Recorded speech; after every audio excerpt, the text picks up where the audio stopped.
খামারি ভাই ও বোনেরা, আসসালামু আলাইকুম। আশা নয় বিশ্বাস, মহান আল্লাহ তাআলা সকলকেই সুস্থ ও সুন্দর রেখেছেন। আর এই বিশ্বাস থেকেই শুরু করতে যাচ্ছি আরও একটি নতুন ভিডিও, হাঁস পালনে জিরো থেকে হিরো। প্রিয় ভিউয়ার্স, আমরা অনেকেই মনে করি হাঁস পালন নিঃসন্দেহে লাভজনক পেশা।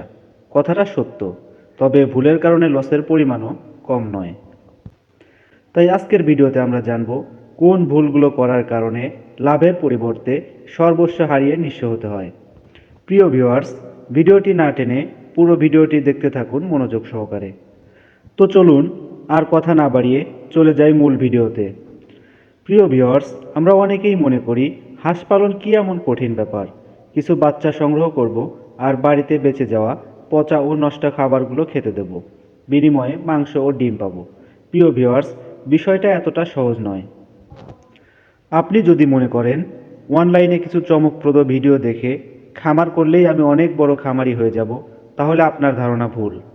কারণ মেডিকেল সায়েন্সের কিছু বই পড়ে আর ভিডিও দেখে যদি ডাক্তার হওয়া যেত, তাহলে এত লক্ষ লক্ষ টাকা খরচ করে মেডিকেল কলেজও বানাতে হতো না, আর এত টাকা খরচ করে পড়াশোনাও করতে হতো না।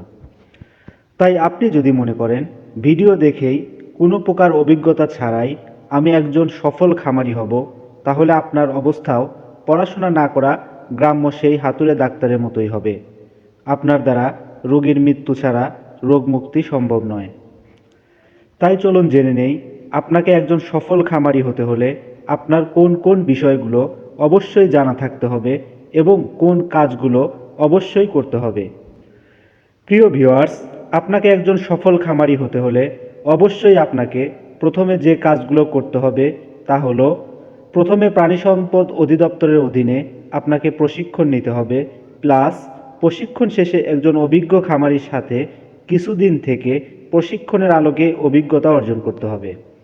যেমন তারা কিভাবে বাচ্চা সংগ্রহ করে, কিভাবে লালন পালন করে, কোন ধরনের খাবার খেতে দেয়, রোগ ব্যাধি হলে কোন ধরনের চিকিৎসা ব্যবস্থা প্রয়োগ করে, ইত্যাদি বিষয়গুলো তাদের অধীনে থেকে আপনাকে আয়ত্ত করতে হবে এবং এরপর আপনাকে খামার করতে হবে।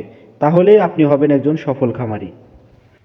তো চলুন জেনে নেই হাঁস পালনের গুরুত্বপূর্ণ আরও কিছু বিষয় সম্পর্কে। যেমন হাঁস সাধারণত দুই প্রকারের হয়ে থাকে, মাংস উৎপাদনকারী জাত ও ডিম উৎপাদনকারী জাত।